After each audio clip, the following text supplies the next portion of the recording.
make something out of nothing.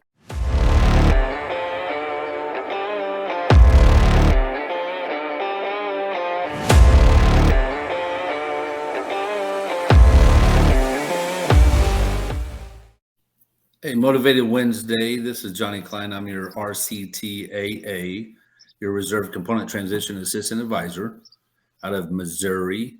And what we do is we help veterans get benefits that they've earned. And you'll see that in our bio link below. But I also have the pleasure to have our co-host, Casey from Nebraska. Hi, Casey. Hi. And we are honored to have Joshua from VetLife. There's many for-profit and nonprofit organizations out there that want to help our veterans, and for the right reasons. So we have invited Josh to come talk to us about his organization with VetLife and what they do and how they can assist veterans alike. So Josh, thanks for joining us. Nice to meet you. The floor is yours. Great meeting you too. Thank you, sir. So I always like to give a little kind of prelude of, before joining the military about, what's my why story. And so I grew up on a Native American reservation, very, very poor. I'm the oldest of 6. Lived with my grandmother in a 2-bedroom trailer for about the first 4 years of my life, no running water. So, I was no stranger to struggle from an early age. And so I did not excel in high school at all. Anybody will tell you that. And I tried to go to college right out of high school, and I failed miserably. And the military just looked very appealing. They said they were going to, pay for my school, give me a bonus. I was going to get to do some cool stuff, shoot some big guns. And they were right. I joined in 2000, and in 2003, I went to Iraq for the initial invasion. And when I got home, when you get out of the military, you go through a thing called TAAPS. It's a transition program that's supposed to, adequately equip you to reliably search out your military benefits. And so I thought, maybe I'm just one of those veterans that just didn't understand what his benefits were or where to go to get them. And so I struggled first couple of years post-military. There were some things I saw overseas that I couldn't process. And so I started looking for mental health services through the VA, and it seemed like every door just was shut in my face. And so I turned to alcohol, and I tried to drink the pain away for way too many years. And quite honestly, it wasn't until I met my wife that I realized that what had really happened is I had lost a sense of identity. I had lost a sense of military, and my coping mechanism was alcohol. And so she always calls me her diamond in the rough, and I got a tattoo right here so I'll never forget that. But she always saw something in me that I don't think anybody else ever did. And so we moved down to the Lower Peninsula, and I'm just sitting in my apartment one day, and she's at work, and she sends me this job posting for a County Department of Veterans Affairs for a program director for an emergency relief fund. And I had just given up at that point. I said, okay, I'm not even going to look for my military benefits. If I can't find them, I'm not going to search too hard to look for them anymore. So my first day on the job, my director, and I really think this changed the course of my life of why we do what we do today.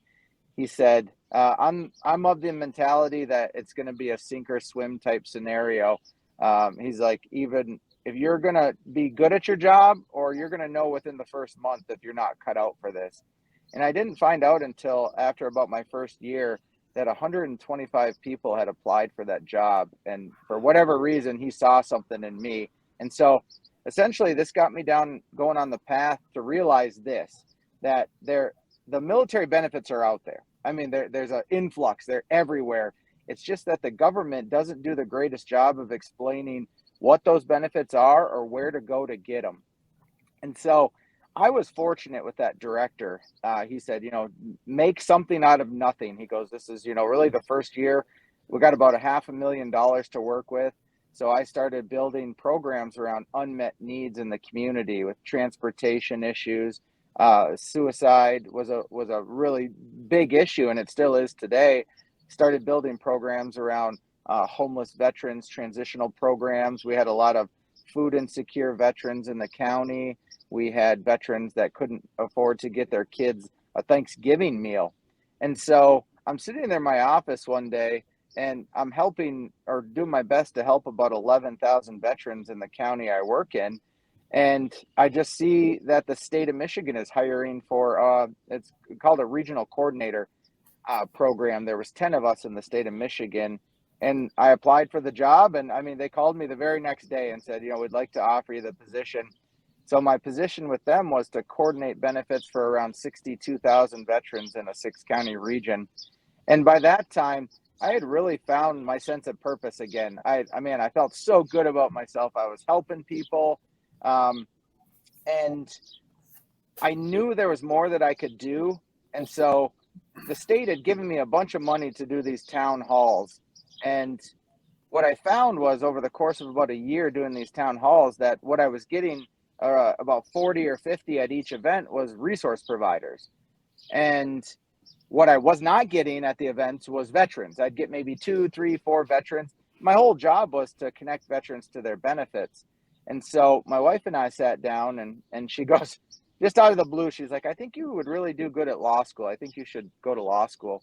And she signed up for the LSAT for me. I went and sat. I did good. I got into law school. Went for about 4 years night school for law school, graduated. And in 2018, I'm feeling really good about my job, but I feel like there's more that we can do. And the state put out this report that said that in 2019, less than 18% of Michigan veterans were connected to a federal benefit.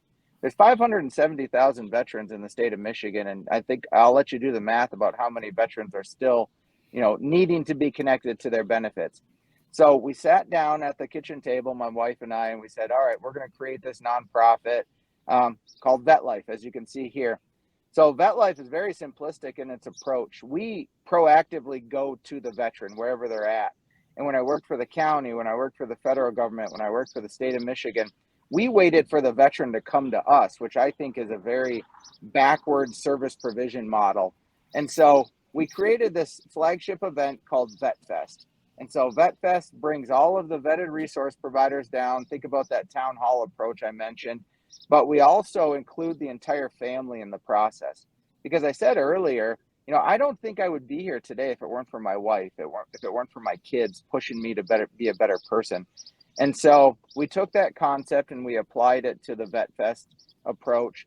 It's a free event for veterans and families. We have live bands, resource providers. We bring the community together, a bunch of giveaways, bounce houses, everything you would want to do on a free family fun day.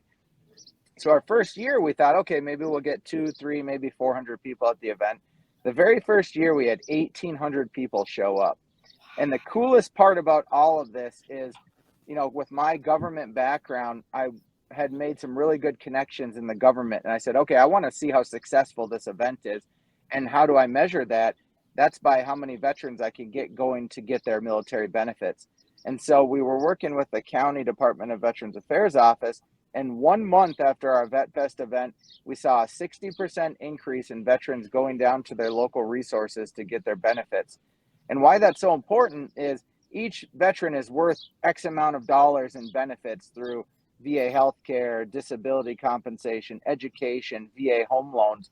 And I believe in 2019 or 2020, according to this federal report, we brought back in $11 million in federal recoverable monies just by exposing veterans to their benefits. And so if you would have told me 6 years ago, 5 years ago, that we would be at the place we're at today, to give you an example, I'd call you crazy. Last week, I brought together 60 resource providers in the state of Michigan for a first of its kind roundtable discussion with the Department of Military and Veterans Affairs 2-star general. His name is Major General Paul Rogers. I brought those resource providers together for an organic conversation, and there were so many resources there that had never heard of each other. And so, like I said earlier, I'll say this in closing, VetLife, we've positioned ourselves as a one-stop shop. And our primary objective is to screen every single veteran in the state of Michigan in the next 10 years. And on average, we can connect with 20, 30, 40,000 veterans through our outreach events. So we believe that that's completely viable, and we're growing and growing. And I'm just really happy to see where we're going to be next year. So It's a beautiful thing that you talk about, the resources out there. I myself, retired Marine, when I went through TAPS, I was just focused on the VA disability claims. That was it. I didn't pay attention to the employment agency side, mental health, anything else. So I was just worried about getting a VA disability claim taken care of, and that was it. But Yep. whenever I punched out, I got my DD 214 in hand, I got my VA disability rating. It's like, what do I do now? It's like, who do I talk to? So having organizations like you, nonprofit organizations that are not taking advantage of the veterans, Exactly. that's a beautiful thing. And I didn't know that then, but I know that now. And that's where I think we kind of correlate together and help each other out. So how does somebody, are you nationally? Are you across the nation? Is there a representative in every state? How does somebody contact you to get the resources that they need? So yeah, we've helped veterans. We don't have physical locations in every state, but we have what we call regional impact ambassadors that work on our behalf. I mean, I'm literally helping a veteran in California right now. We're helping veterans in Florida, Idaho, Wyoming. We just moved a veteran out to Montana, suffering from PTSD really bad. He just wanted to homestead. We were able to get him his 100%. That's about $4,000 a month. Veterans don't pay property taxes out in Montana if they're 100%. I mean, his quality of life has improved so much. And so to answer your question, sir, the best way to get a hold of us, I mean, we're very active on social media. If you look at our website, it's a one-stop shop landing page for everything veteran benefits, from VA home loans to we have educational videos, 30 to 60-second educational videos on what VA healthcare is, what a county Department of Veterans Affairs office is, how to apply for disability compensation, and that's at www.vetlifetoday.org, or you can follow us on all social media handles at VetLife Today. I'm very active on LinkedIn. I don't really have too many other social media accounts, but I'm very active on LinkedIn, and I do post a lot of blogs. I should be writing some blogs for the Veterans Experience Office here coming up. So yeah, I mean, our model is expanding to the entire country. Like I said, I want to make sure that every single veteran in this country is at the very least screened for their benefits. Not every veteran is going to be entitled to every single benefit, but at the very least, we owe them, the debt to give them the opportunity to make the decision themselves. When you talk about screen for their benefits, are you formulating a way to possibly do that? Because it seems like you are more than capable of creating kind of a way to do that. I mean, you've done amazing for yourself. 1,800 people for your first event for VetLife. That is... or Vet Fest, excuse me. That is amazing. Most people are lucky to get even a couple hundred for their first event, but it sounds like you made amazing connections by networking and your various different positions to be able to do that. But do you have any potential ways of creating this to happen? Yeah, no, that's a great question. So, well, and I want to say this too. Yeah, in 2022, last year's Vet Fest, we had 3,200 attend.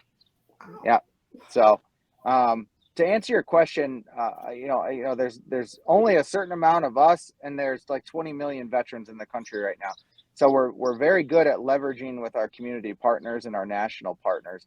So we've created two important things. We have a welcome home packet that I'll send over to you. It's a welcome home letter from my wife and I, explaining our struggles after we left the military.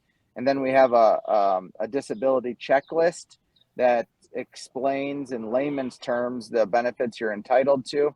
And really, it draws you to our website where, like I said, it's a one-stop shop landing page for every single question you have. And then the final page of the welcome home packet is a sample nexus letter. So for disability compensation, you guys know it has to say it's as least likely as not that you were injured or aggravated on active duty service. But we also created this thing called My Veteran Records. It's like a patient portal. And so the most important thing a veteran needs when they leave the military is all of their military records. So this patient portal, what we plan to do on the state level first, and then potentially, hopefully, work with the federal government to get to the 200,000 men and women that are leaving the military every year, is get My Veteran Records in their hands. So it'll upload all of your military documents up into this patient portal. It'll ask you if you were honorably discharged or other than honorably discharged, because if you were OTH, you're not eligible for those benefits. But we see a lot of veterans that were struggling with mental health and PTSD that were released from the military and not eligible for their benefits. So we want to ensure that these men and women gain access to the benefits they earned. And then we partner with national partners for VA home loans, educational institutions, the coalitions, the American Legions, the VFWs, all of the national service organizations. So when a veteran from California calls in and he goes, hey, I'm in Sacramento, we can say, oh, hey, we got a NA, we got a national VSO officer, out of this office, give him a call. And we do something a little different than what I've seen with other agencies. We have a 30, 60, 90-day follow-up policy where we ensure that these veterans are not going to fall through the cracks like I did. Outstanding. One other thing. Oh, go ahead, Johnny. You mentioned having your medical records ready and et cetera. I know me personally, being a retired Marine, I never went to medical. If you just suck it up, you get motion in the water and just drive on. And I know I'm not the only one. There's many soldiers, Marines, and sailors that do the same thing.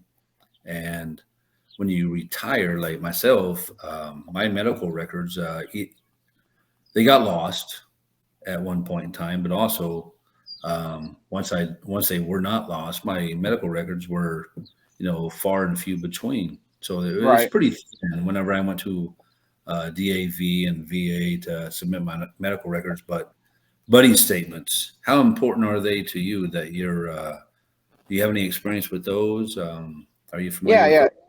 Oh, very, very familiar. So like my wife wrote, a buddy statement for me.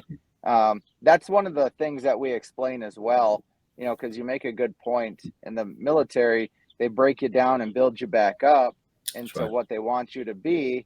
But they don't tell you how to turn off that switch when you get out of the military. And I think, in my opinion, they actively discourage you from going to, call you a sick call warrior, or this or that, or whatever they want to call you. So yeah, you're discouraged. So to give you an example, 3 or 4 years ago, I had a 95% blockage in my nose. I went to my ENT doctor, private side, and was diagnosed with rhinitis and sinusitis from burn pit exposure in Iraq. And now, because I got that fixed, the government's trying to say, oh, you're okay, you're better now, so we don't have to pay you for it. So it's like, I just spent like $5,000 out of pocket just to breathe again, and you're going to tell me that you're not going to pay me for it? But no, roundabout, I'm not here to disparage anybody. that's kind of a comical story that every veteran listening to this is going to find some comedic value in it. So, no, lay statements, buddy statements are such a big help for people, because you physically have to prove to the government that you were injured on active duty service. And I'm going to tell you a story that's going to blow your mind. A veteran I'm working with right now lost his leg above the knee, I believe, in Afghanistan. He's stuck at 90%, and I haven't seen his discharge, or I haven't seen his rating decision yet. But he messaged me the other day, and he goes, I can't make this up. They won't give me my 100% because they say there's a possibility that my leg can regenerate itself. So, yeah. And this guy's a pretty, successful country music artist, and he's a Marine Corps vet. And for him to say that to me, it just blows my mind. So I said, give me your rating decision right now, because I want to read this. But he's like, I'm literally reading this to you verbatim right now. They're telling me that I could possibly regrow my leg. So, yeah. And anybody knows the difference between 90 and 100% is about $2,000 a month. Oh yeah, it's a lot. Absolutely. Yeah. And the huge difference in benefits for yourself and for your family as well. Yeah. That's Yeah, like not only the huge. monthly compensation, but Property here in taxes Missouri, and I know here in Missouri, if you're 100% disabled, you don't pay property taxes, which Yep. I know for me personally, that would be a significant, savings. $2,400 a month for me, or $2,400 a year. That's a lot of money. Yep. Oh, exactly. Well, the Champ VA for your family, for your spouse. I mean, that for a lot of veterans is a huge benefit, because I know whenever I do anything veteran related, that's what a lot of veterans are looking for, is healthcare for their significant others when after they've been out and they don't have access to TRICARE and they're not retired. So I'll be honest with you. I mean, I'm happy with the healthcare that the VA has provided me. What I'm not happy with is the doctors and some of the nurses and some of the staff. So I'm actively looking to go into community care. Like I said, I went a couple months ago. I went for EKG. I mean, they're like, oh, let's do an ultrasound. Let's do this. Let's do that. Top notch. But as far as the people that work for the VA, the VHA, there's some good ones there. But for the most part, I have had some horrible experiences in the hospital. I mean, it's terrible. Yeah, this is my opinion, though. Prior to you getting on, we were actually just having that same exact conversation about it. Yeah. So. And you said that's your opinion, which is kind of why we do these podcasts, to kind of get a feel for everybody they're in the field. They're the real people doing the real things. And I know me personally, it's just we want real feedback of people that are doing real things. So if somebody is going through the VA, I know Casey said, is there an alternative? But if you go through the VA and you don't like them, you don't like the VA care that you're getting, is there something that you would, I know you say private health care, but it may not be so you can, that, but because somebody that's getting out of TAPS, and they don't understand that, can you explain that a little bit better? Yeah, so I mean, and it's not a simple process. I've been fighting for it for over a year now. And I'll give you a real world example just from today. I still struggle with my mental health, and I asked to be seen for telemental health because I don't have the time to drive 45 minutes to the appointment and then drive another 45 minutes to an hour and a half back with traffic. I got a wife, I got 4 kids. And so I asked for telemental health. They told me it was a 40-day wait. And listen to this, I canceled it and I went to a private healthcare provider that I had to pay out of pocket for $500 just to see this person out of my own pocket. And then I canceled my telemental health appointment 3 or 4 days after they said it was going to be 40 days. The VA sends you this little text message. It says, reply Y68 or no 64. So I replied no. I get a random call from a doctor at 12:30 today saying, hey, I'm here for your telemental health appointment. I'm like, I canceled that 37 days ago. And she got mad at me like it was my fault. And so those are things that are still happening today. But I would highly encourage, and this is, like I said, this is my personal opinion as a veteran, not as a spokesperson, but as a veteran, if you can get community mental or community care, please go for that. The VA will try to discourage you as much as they can because they tried to discourage me. But if you look at the bullet points on, if you're outside a geographical region, or here's where the kicker is, if it's in the best interest of the veteran, this is where it should be for, first and foremost. And that's what I'm using to get the community care, because I'll give you another last example. I have my lower back. I have real bad lower back problems. So I had a consult with my primary care physician. She put in a referral to chiropractor. Again, they want me to drive an hour once or twice a week to go to the chiropractor. That's 3 hours out of my day, 2-3 days a week. I'm like, well, why can't I just go to, Dr. Joe that's a half mile down the road? Well, no, you only live 38 miles outside of the geographical barriers. You got to be 40 miles. And I'm like, all right. So then I'm like, forget it. I'm not going to do it anymore. So I'll go pay for it out of my own pocket. Yeah. That's the red tape that discourages all veterans. And that's why I exist. That's why my wife and I made this, because we saw the red tape. Like I said, I work for the government. It was harder to get a $50 stipend to pay for, a bottle, a jug of water. Now I can just be like, all right, here, let's pay for this veteran 6 months rent or this or that, or, help with, getting linked up with mental health care. And I don't have any red tape, and we've been so successful. But I get it. I mean, it's a gigantic beast, and I don't fault anybody. It's just the way that the government's designed. I work very well with the government on every level. But honestly, there are a lot more horror stories than people are leading us to believe. So you just mentioned that you, about the paying the veterans, was it rent that you said? Yeah. Can you talk more about that? Sure. So these are, we work with community partners. I work with some really good nonprofits that provide emergency assistance.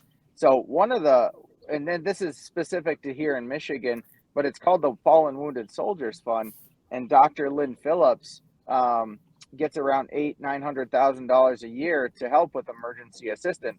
So we reach out to her, and that's why those roundtable discussions are so important, because a lot of these veterans and a lot of these service providers only do one thing. So like, the one does emergency assistance, the other one does like resume building techniques, the other one does, enrolling in this program or that program. We do everything. We don't compete in anybody's space, because all our job is to get these vetted resource providers all together, all on the same page. So we're not just ships passing in the night.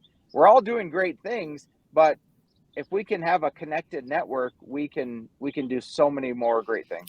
Did you ever notice any resistance when you first started trying to get other organizations into collaborating? Because I know some states are very reluctant, like getting the VFW and DAV and like things like that, getting them all to collaborate. Sometimes it can be kind of a territorial issue.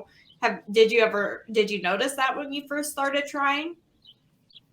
The beauty, like I said, the beauty of what we do, and the beauty of my 15 years that I worked for the government. I worked for the tribal government helping tribal veterans. I worked for the county government helping Livingston County veterans, and I worked for the state of Michigan helping state of Michigan veterans, where I've gained that trust. There is a healthy level of distrust for the government in the private sector, but I've worked for the government, so I've been able to peel back the layers of the onion to see what's working and what's not working. The government's really good at some things and they're just not good at others. But you know what? There's private organizations that are the same way. But we offer our nonprofit in a very non-adversarial way. We don't push anything down your throat. We're not making you feel broken. If at the very least, if you just want to come out for a free event and, listen to a live band, or, bring your kid to one of our free football camps, or, come get a Thanksgiving turkey basket, or, get sponsored for Christmas, that's fine. I'm happy to do that. But if you want to come to learn about your benefits, the people that we handpick to be at these events, we ensure that they're doing what they say they're going to do for the veteran. And if they don't, I have no problem kicking them out the door. I really don't. I'm sure I've made some enemies along the way, but at the end of the day, my wife says it perfectly. When you're doing things for the right reasons, people will naturally be attracted to what you're doing. Absolutely. So can you tell us more about those events that you were naming? What all types of events does VetLife do? And do you do it all throughout the year? Or is there certain Yes. seasons? No. So our nonprofit operates off of 4 core pillars that we create. These 4 core pillars, the 4 main issues that veterans face: education, employment, healthcare, and quality of life. And so all of our events center around that. So we have our Movers for Military event where we work with a homeless veteran shelter in Detroit, and we provide essential items, your toiletries, your food and whatnot. We do that. We do another thing called, so it looks like I'm frozen on the bottom. So you guys can hear me, right? Yeah, I can see you too. We can see you freely. Everything's good here. Yep. We can see you you hear and hear you. Yep. Yeah, because I can't hear you. Oh. Yeah, you're good for us. Yeah, I don't know what it is. That call came through and hear anybody. We can hear you just fine. I know you said you could hear me. You can log out and log back in if you need.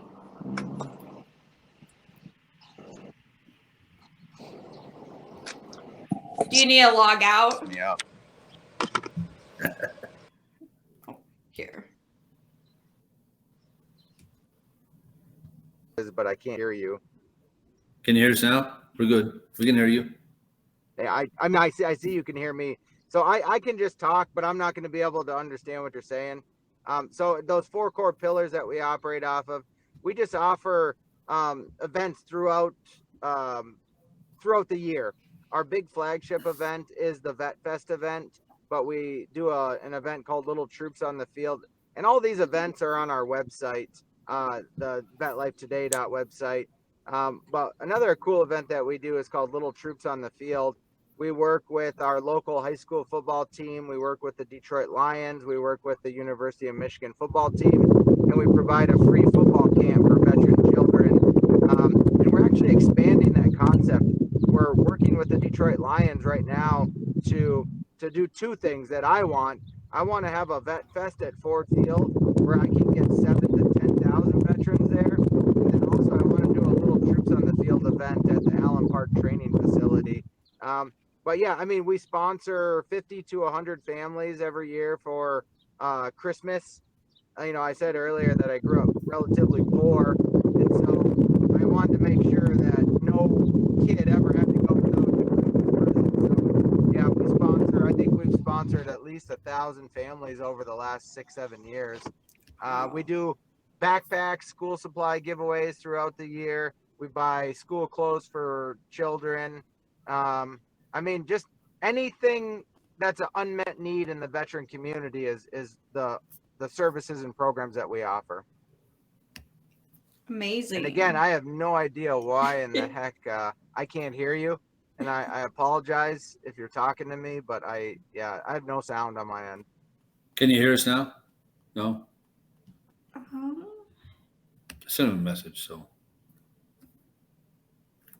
Let's see here. Anything better? And I even have you on my truck phone right now. maybe restart Check the chat.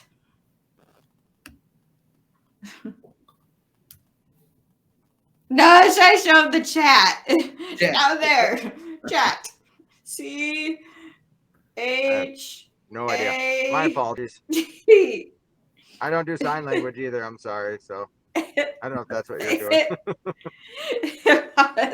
I know that, and I know one word in sign language is probably not appropriate. I learned that over in Iraq. So, yeah. We can edit it out. We're not live. Here. I don't know. I'm so sorry. Oh, text. Yeah. Check the chat, please. Okay, where's your chat at? I don't. It just says messages from audience will display here. Okay. Oh, here we go. Let's see. Check this. Oh, if you can't hear us, give us one last statement on how people can find you and what you're up to. Thank you. And I was having such a great conversation, so I apologize for the technical glitches. But, first and foremost, I want to say this. It is an absolute honor, Casey, Johnny. I love what your program does. And I will say this. I am so sad that there are only 2 of you in each state. And that's correct, right? So the entire Upper Peninsula has one one TAA, and the Lower Peninsula has one TAA. You guys bust your butts, and I take my hat off. I respect what you do, and I hope to God someday there's 100 of you in each state. And I'll say this, I work very, very well with our community partners. I love the relationship that I've cultured with the TAA program over the years. And follow us on social media at VetLife Today. Check us out on our website, www.vetlifetoday.org. And my team will make sure that if you have a question about your benefits, we will be there to answer every single question and plug you into every available resource. And I won't stop until you get everything that you want. So again, bottom of my heart, bottom of my family's heart, I really appreciate what you guys do. And it's much needed. And so thank you so much. Thank you. Thank Appreciate you. it, Josh.